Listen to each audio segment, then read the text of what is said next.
Suppose Secretary Hickel resists your proclamation with some sort of federal force. What do you plan to do then?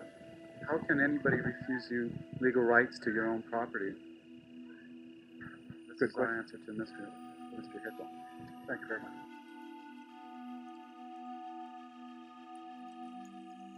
The 19-month occupation of Alcatraz by Native Americans in 1969 signified the unrest that had been fermenting in the minds of Native Americans for centuries.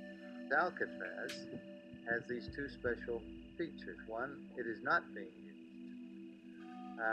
Two, there is a treaty which gives additional legal support. But the basic principle is that the land was taken improperly from the Indians originally. What was once Native American property, Alcatraz was illegally seized by the government like many other Indian lands. The occupation was a strong message that Native Americans would no longer allow themselves to be oppressed and was an attempt to establish future self-determination in the fight for Native American equality. The occupation sparked a change in the political identity of Indians in the American social complex and awakened American Indians to the possibilities of protest politics. Thus, American Indian participation in protest became a means for Indians to assert and begin to form their identity in American social policies for the first time in a truly effective way. Furthermore, the occupation set a precedent for future Indian activism. In its essence, Alcatraz was the catalyst for future Indian activism, as many of the approximately 74 occupations that followed Alcatraz included people who had either been involved in the Alcatraz occupation or gained strength from the movement. The spirit that embodied the occupation was an example of Alcatraz's legacy, a resistance that ignited a spirit which united Indians in the fight for their social equality. With centuries of suppression by the federal government, Alcatraz signified a distinct break in the status quo between Indian and federal relations. This break allowed Indians to realize political and social change from the government for the first time in a meaningful way, and awakened the public to the need for Indian self-determination and social equality. This in itself makes the occupation of Alcatraz arguably the most notable successful Indian protest of the modern era. They have Laplanders in Russia, they have Indians in Brazil, they have natives in every country in the world that are oppressed. They're all on the bottom of the list when it comes to economics, health, and what have you. It professes to uphold its commitments around the world. And they can prove here that they can uphold a commitment for 16 acres of land, which they won by genocide, which isn't basically theirs. It's legally or otherwise, it's not theirs. The federal government closed Alcatraz prison in 1963 and considered the island surplus property. In actuality, there were three separate occupations of Alcatraz Island, one on March 9, 1964, one on November 9, 1969, and the occupation which lasted 19 months where a group of Native Americans held the island from November 20, 1969 to June 10, 1971. In 1971, authorities decided to end the occupation by going in when the group was at its smallest. The 1964 occupation lasted for only 4 hours and was carried out by 5 Sioux led by Richard Mackenzie. The federal penitentiary on the island had been closed in 1963, and the federal government was in the process of transferring the island to the city of San Francisco for development. A number of Indians throughout the United States have the right to appropriate a certain amount of the so-called public domain or public property of the United States. Secondly, certain treaties have given certain rights of Indians, such as the Sioux, as I understand it, right to appropriate abandoned federal property. But probably the strongest right, from my point of view, is that Alcatraz Island is the original property of California Indian people, collectively, in California. And the federal government has never acquired title to California Indian property. And that property that the federal government still holds within the state, which would include Alcatraz, would, it seemed to me, still have an unextinguished Indian title. The Indians recalled having heard of a provision in the 1868 Sioux Treaty with the federal government, which stated that all federal lands which became unused and abandoned reverted to ownership by the Sioux people. Using loose interpretation of the treaty, they encouraged 5 Sioux men to occupy Alcatraz Island, demanding better treatment for urban Indians. During the brief occupation, they stated that they wanted to establish a cultural center and an Indian university on the island.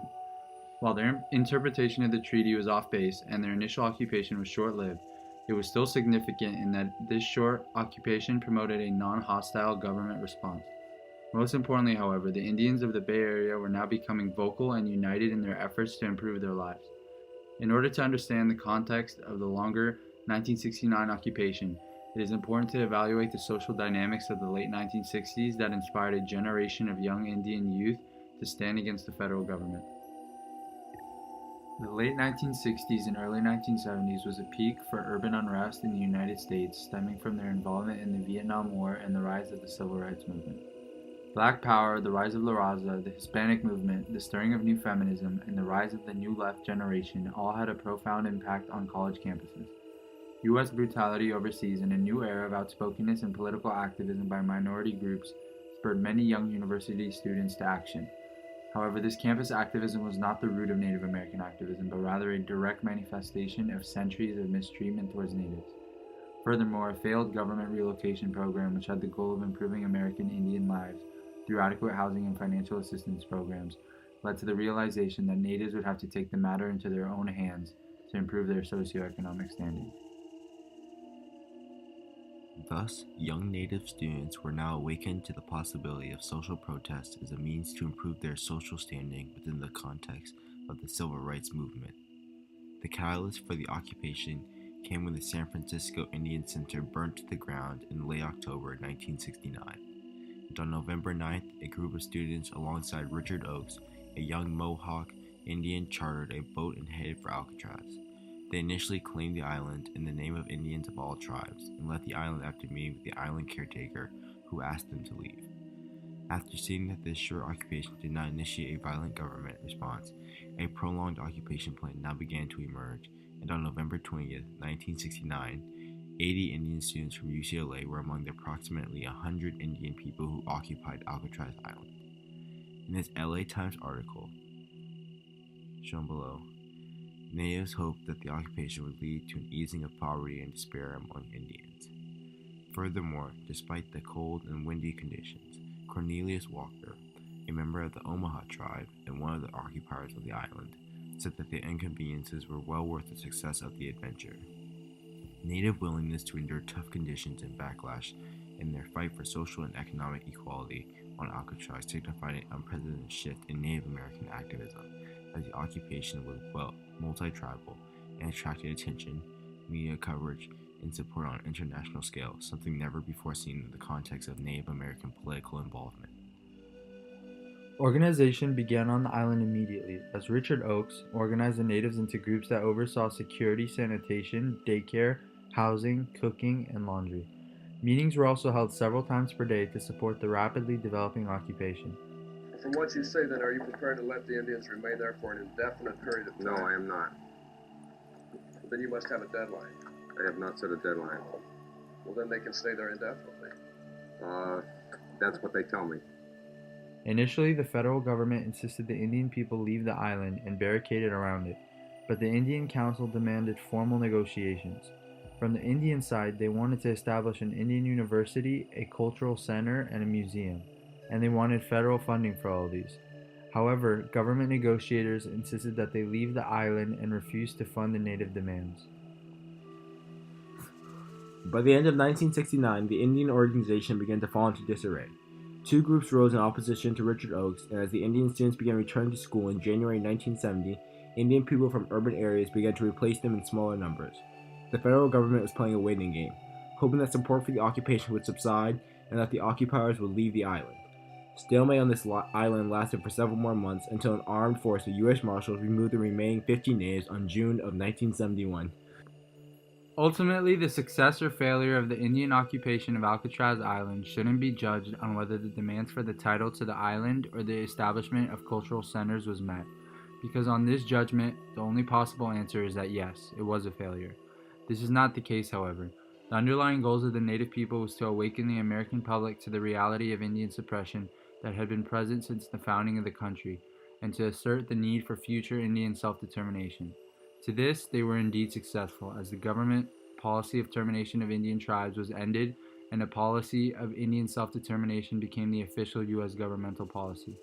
The native message was clearly heard all around the country, and for the first time, real and meaningful strides were taken for Indian social and economic equality going forward. The fact that the occupation of an abandoned federal prison could enact such powerful change in itself shows why Alcatraz was arguably the most important display of patriotism and Indian self-determination ever. Native goals were realized when Nixon addressed Congress on July 8, 1970. He stated that it is long past time that the Indian policies of the federal government began to recognize and build upon the capacities and insights of the Indian people. The time has come to break decisively with the past and to create the conditions for a new era in which the Indian future is determined by Indian acts and Indian decisions. In accordance with his pledge, the Nixon administration introduced 22 legislative proposals to the 91st Congress on behalf of American Indian people. Today, Alcatraz remains a strong symbol of Indian activism, self-determination, and a rallying point for unified Indian political activities, showing that it stands out as the most symbolic, the most significant, and the most successful Indian protest of the modern era.